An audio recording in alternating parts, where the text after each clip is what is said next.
Okay, so part two of the VR lecture. Left on that sort of hoping that you wanted to hear more about this concept of technological lag and where I'm going with that, and this sort of idea that the techno-utopian discourses of virtual reality have been crushed by the devastating sort of scum-ridden organization that is Facebook, right? Where were we at? Well, VR was seen as a radical medium that can achieve unparalleled levels of immersion. That immersion was never perceived to be solitary. Lanier's great point about virtual reality in the 90s was that it was a space, and space is a very important word here, the idea of creating a new space for human interaction. It was to be with other people. And there we see why perhaps social media companies such as Facebook have co-opted the virtual reality as a medium, and indeed co-opted that radicalism that was in early discourses about VR to suit their own particular ends. Indeed, as I say this today in 2020, and we await the arrival of the Oculus Quest 2, I don't think it's unfair to say that Facebook now is VR. Virtual reality is becoming a platform among the other platforms that Facebook has in its trove of platforms. And I'm sure we're fully aware of the issues that are, emerge from that kind of platform economics and platform system that Facebook operates. Huge amounts of data harvesting, retention, and processing. Manipulation of behavior, manipulation of emotion, manipulation of just everyday experience through the lens of the platform owned by this company in order to generate profits through our activity. If Facebook is VR, then VR is probably in a lot of trouble. So in the 2020s, we do have to consider the wider socio-technical context. Because this is important, because how these major digital companies operate, what their strategic goals are, and how VR is used by those companies to achieve those goals. We must ask ourselves again, what is the goal of Facebook? What is it trying to do as a company? It is trying to get as many users as possible on its platforms as often as possible to generate data to be sold to advertisers to allow targeted advertising of those users. Facebook aren't back in VR because Mark Zuckerberg's a VR fan. That's just simply, anyone who thinks that is absolutely naive. Mark Zuckerberg sees in VR a medium that matches the goals and aspirations that he has for the platform he has developed. There's no altruism here. There's no nostalgia for the past here. This is a perception that virtual reality as a medium will fulfill the operational goals of Facebook and other companies that are involved in the space as well. So what is VR for, say, Facebook then? A platform to dictate content and closely monitor and measure user preferences through means and methods not achievable with current devices. Let's think about a virtual reality headset. What could we do with a virtual reality headset if I'm Facebook? Well, I can track eye movement. That allows me to track attention, how long I spend viewing a particular stimulus presented in front of me in the visual field through the virtual reality headset. I could build all sorts of other sensors into that headset too. GSR, EEG. Not problematic to do. So I can start to measure emotion in terms of sensory input as well. These give a granularity to the data collection that Facebook has at the moment, which isn't there now. And it gives specific information that can be marketed to advertisers who are the customers of the Facebook platform about what works and what doesn't in terms of advertising in this environment. So we're going to create virtual worlds controlled by companies, and we can harvest data on users for other companies. So the possibility of the new dawn of virtual reality is of establishing monopoly positions like Facebook have at this point in time in terms of hardware and operating platform in a new media field is huge. What we are talking about here is control of a medium and control of users in particular ways too, in order to refine what is already a frighteningly effective set of algorithms that are used in order to target individual users of these platforms. So virtual reality can be considered an extension of contemporary platforms. If you look at it, who has been involved in this overcoming of technological barriers to consumer VR, you know, if you look at the Oculus takeover, for example, okay, if you look at the Oculus takeover and the when Facebook buy Oculus for a vast amount of money, far more than Oculus was worth at that point in time, the uproar from the developer community was intense. So we're not going to do things for Facebook. We don't want to develop for Facebook. We don't want to do this. We don't want to do that. We don't want to do the other.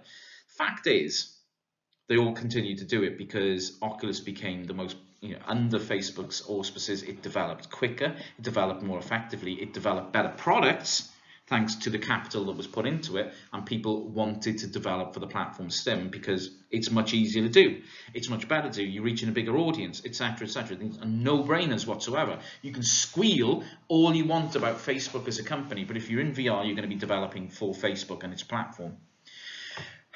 That's going to be difficult for people, but that's the way of things at this point in time. Unless you're doing side quest, of course. How long side quest lasts for is going to be really, really interesting when the Quest 2 comes along. So, at root, the technological lag has seen the countercultural idealism of the 80s and 90s wave of VR replaced by giant digital media companies looking to dominate a new platform in line with ideologies of control and disruption, whether a trademark of some, and which are the trademark of some of these companies and the aspiration of others. You look at the companies who were involved with, Google had a stab, right? Not much of a stab, but it had a stab. The cardboard cardboard isn't VR anyway. You had the Google Daydream platform for a while, but Google gave up on it when they saw that Facebook were just pounding them into the earth with that. Yeah, HTC's efforts, HTC makes the headset, obviously relying on Steam mainly for content for any HTC headset. It simply hasn't factored up to what Facebook is doing with the Quest, for example. And even Facebook's own example, Rift, for example, is now going to be obsolete in a few months' time as everything moves on to Quest 2. Facebook are dominating now. The companies that showed an interest, we still hear from time to time, Apple are interested.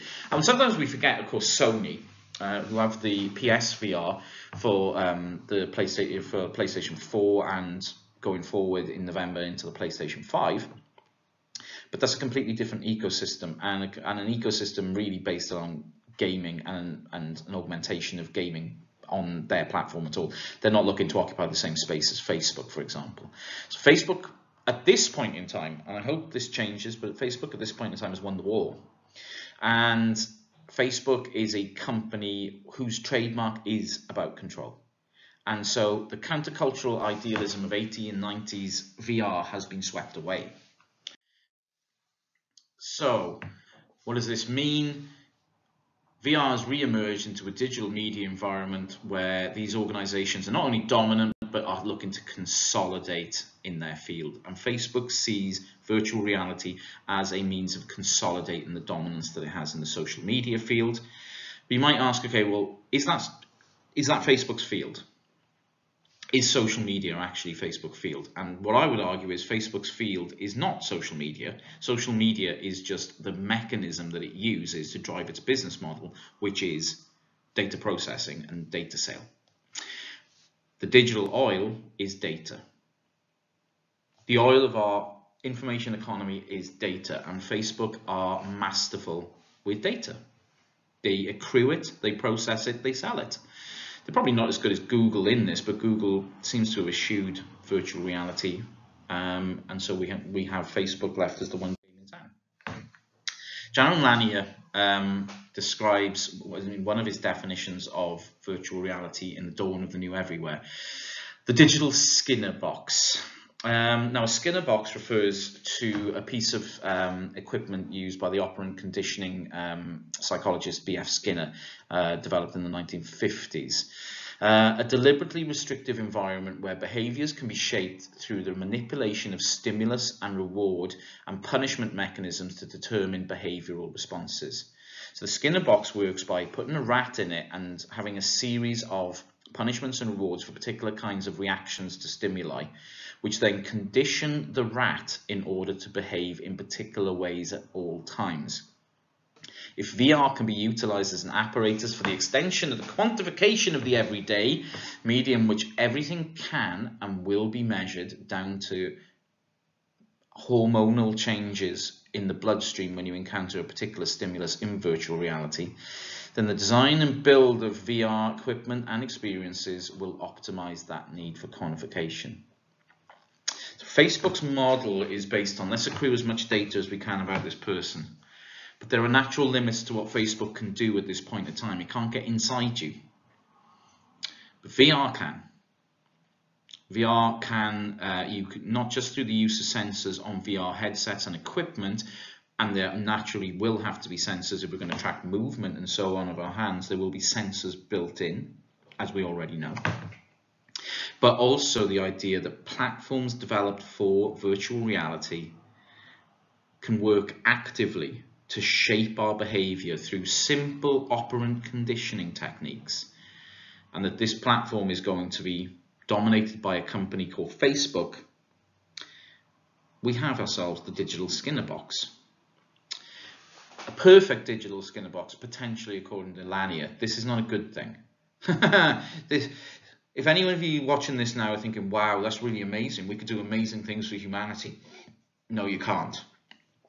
To operantly condition people is to strip them of freedom, freedom of will, freedom of choice, etc., etc., to take away many of the things that actually make us human beings. And this is a medium and a set of technologies which can be used in that manner. So in the hands of companies that already exploit algorithms for altering the mood of users, and Facebook has done this continually over the last decade, and harvest data on a, I get rid of the word industrial now, planetary scale, VR represents a new medium that can extend and perfect those drives for control. So if VR is used in an operant conditioning chamber that can be used to harvest personal information while also directing users to particular choices, then it's a danger in itself. And if you think, how can it be a danger in itself? You're over-egging it. Just please read up on Facebook's conduct during the 2016 Brexit referendum, 2016 US presidential election, and a number of other elections around the world since. Facebook has now become critical to democracy, but only in the sense that it completely undermines democracy. That's just one danger. So, if you consider what Lanier was talking about in the 1980s, he described VR as a medium that can allow people to become less isolated from one another through technology. So VR environments with shared space was seen as very important, and clearly with Facebook buying Oculus, the notion of transporting social interaction from the real world to social networks to VR is currently seen as something worth pursuing.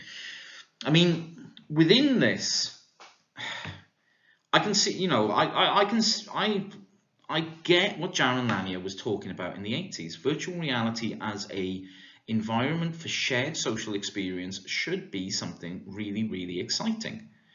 However, I don't really think that Facebook are pursuing it for altruistic reasons. They have manufactured a system over the past 15 years which takes real-world experience onto its platforms in order to transform the phenomena of real-world experience into interactions that can be harvested for data. And now it sees a further extension of that where people can inhabit spaces that it makes so they can be surveilled constantly.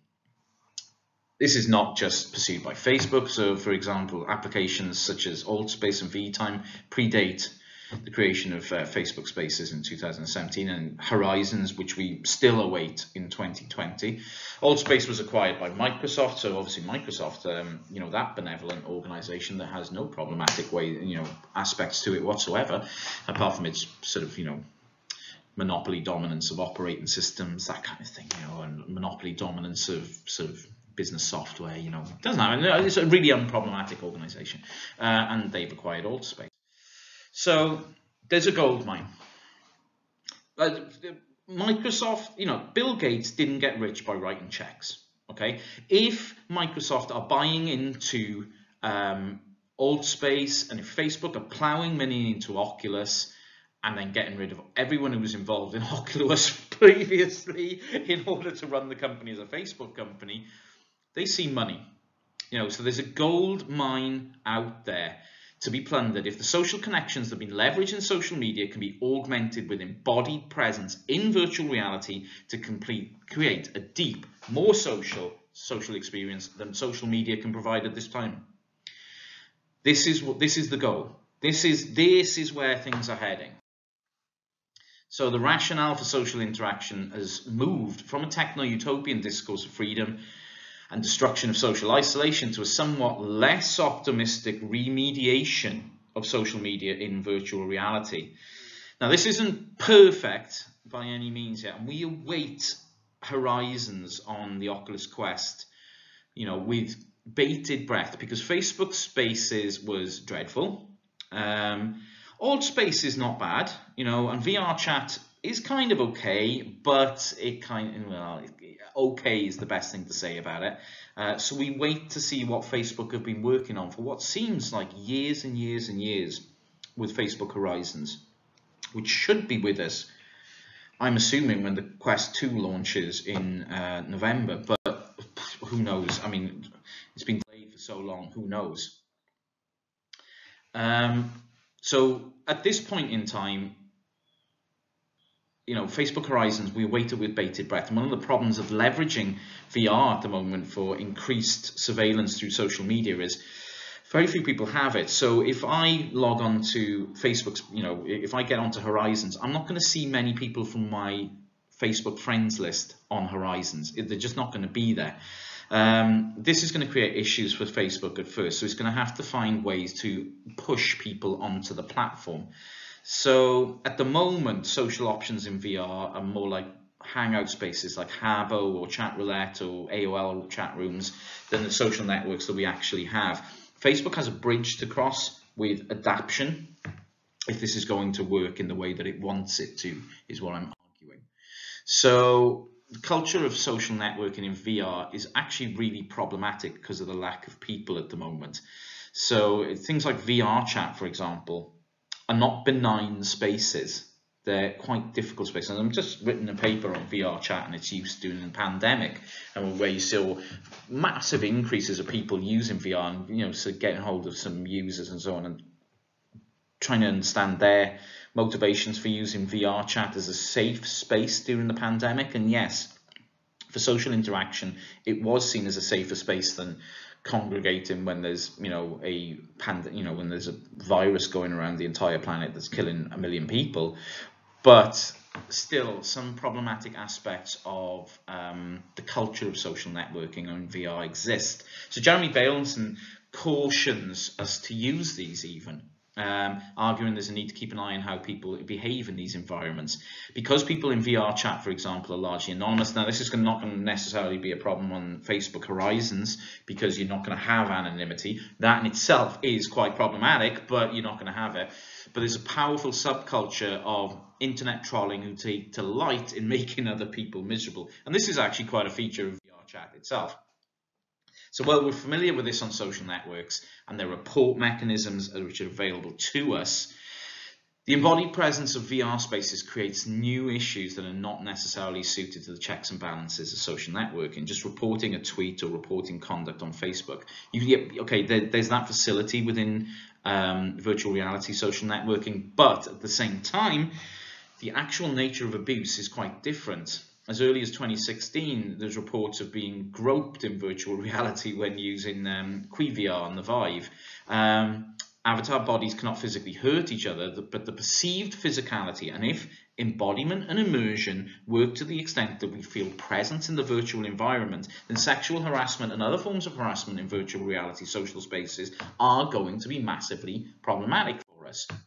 So Jess Outlaw and her Extended Mind team, and if you don't already subscribe to Jess, I suggest you go to her website, The Extended Mind, or look Jess Outlaw up on Twitter, because she's fantastic and she does a huge amount of applied research on human experience in virtual reality. So interviewing female users of social VR and found those users felt very guarded, staying on the periphery of spaces rather than integrating fully to avoid harassment. And what does that tell us about social spaces in virtual reality? Built for men? Well, what I can tell you is that they were built by men. So the kind of interactive spaces that we have in them are built by men, tested by men, beta tested by men, largely used by men in the virtual reality community at this point in time, and not accommodating to female users. Women felt in general social VR in they're singled out for unwanted attention in terms of flirting, experienced lack of respect for boundary, undesirable behaviors, such as other users drawing giant penises in old space and oh my god, we're trying to have a civilization, people, and a difficulty understanding and adapting to social norms in virtual reality, and codes of conduct and applications such as old space. And this is my personal experience. I haven't experienced it much in old space.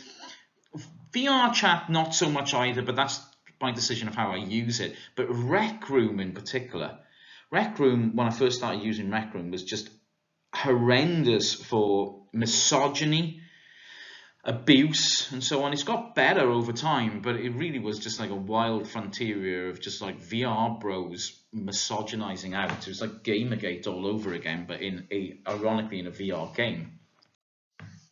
So social VR has issues with harassment, which hardly makes it alone in terms of social networking. Indeed, what it seems to me is it's maintaining some of the worst features of social networking itself. And as social networking company now dominates VR, we can expect replication of this kind of stuff. Given the perceived importance of embodied co-presence in VR as a game changer, curbing that behavior is a priority. So harassment of this kind is a crushing blow for inclusion and parity, according to Peter Rubin, but it also represents an existential threat for the medium. Because if one of the benefits of the VR can't be realized, then we've got real problems. Now, what do we do about this? I don't know. I genuinely don't know. Because VR works in different ways, what we might be creating here is a metaverse just for men. And that's not good in any way, shape, or form. Okay, but they do see it, Facebook are pumping in billions into VR. They're not doing it for no reason. They see it as a social space. We need to ask ourselves why that is. And really, that's the question that I'm posing for your seminar that you'll be doing with Reese. VR may well be giving us a glimpse of what social media cultures in general will become. Indeed, by social media cultures, I'm really referring to culture and what that will become. Worlds built by companies, worlds controlled by companies, saturated with advertising tailored to you, ubiquitous and invisible data harvesting and activity in the body with unparalleled levels of control and potential for control. Oh yeah, that's where we want to be, people. The technological lag, as I've already referred to, means that the things that we thought about VR, the wonder that VR was going to become, we don't think so anymore. As I've said, I'm repeating some of the things here from the last lecture. I really want to go into that second bullet point there. Technology had to catch up with the vision of the medium, and really with the political economy and the platform economy that exists in contemporary society. The vision has been entirely swamped by the vision of how Silicon Valley operates and what is acceptable practice. And having billions of people on your platform to be harvested like little data rodents in order to sell that information to companies that will then sell back products to you in a highly targeted way, including companies like the Republican Party, the Democratic Party, the Conservative Party, the Labour Party, etc., etc. is an extremely problematic way. It's one of the most problematic aspects of contemporary society, and really virtual reality is now positioned to be an extension of that platform economics. So we need to ask ourselves, as VR practitioners, what worlds do we want to dwell in? If VR can realize its potential, its all-encompassing potential of being the most immersive medium and being able to realize entirely new worlds for human interaction, we need to ask ourselves, what worlds do we want those to be? Do we want them to be Facebook worlds, Google worlds, Microsoft worlds, or others? Because that's the choice that's being presented to us at the moment. Do you want the Facebook metaverse, or do you want the Google metaverse, or do you want the Microsoft metaverse? What about none of them? How the hell, in such a capital-intensive medium as VR, does the little guy get a look in? We're not going to have a free and open source metaverse. Just the costs of this are too vast to even contemplate. You need deep pockets. That means it's the digital giants. So at the moment, we're left with some choices about dwelling in worlds which further the platform economic models of companies that we know are repugnant. I mean, these are dangerous worlds. Eye tracking, biometrics, targeted advertising. Does anyone want to live in Facebook? I don't. I really don't. And my enthusiasm for virtual reality gets less and less as the days go on, because the choice that I'm left with as a virtual reality enthusiast is to dwell in Facebook if I want to be serious about VR and go where all the people are. And I don't think I want to do that. So VR, how do I sum this up? How do I end this on a mildly optimistic note? VR is exciting. VR is as exciting as any medium has ever been, but it's dangerous. The potential is enormous. The applications are potentially vast. And I'm sure you're doing a lot around applications in terms of health, in terms of education, etc. Of course, applications of this are huge, and it's incredibly problematic. And the political economy and the ownership of virtual reality at the moment, and the siphoning of VR into a platform or an extension of Facebook's platform, Facebook being the dominant actor in this space, is hugely problematic. And we need to be critical about what that means, even if we're applying to health applications, especially education applications. We need to look forward to those things and think, we've got serious questions that need to be asked and that we need to come up with answers with. Okay, I will leave it there. Thank you guys for listening.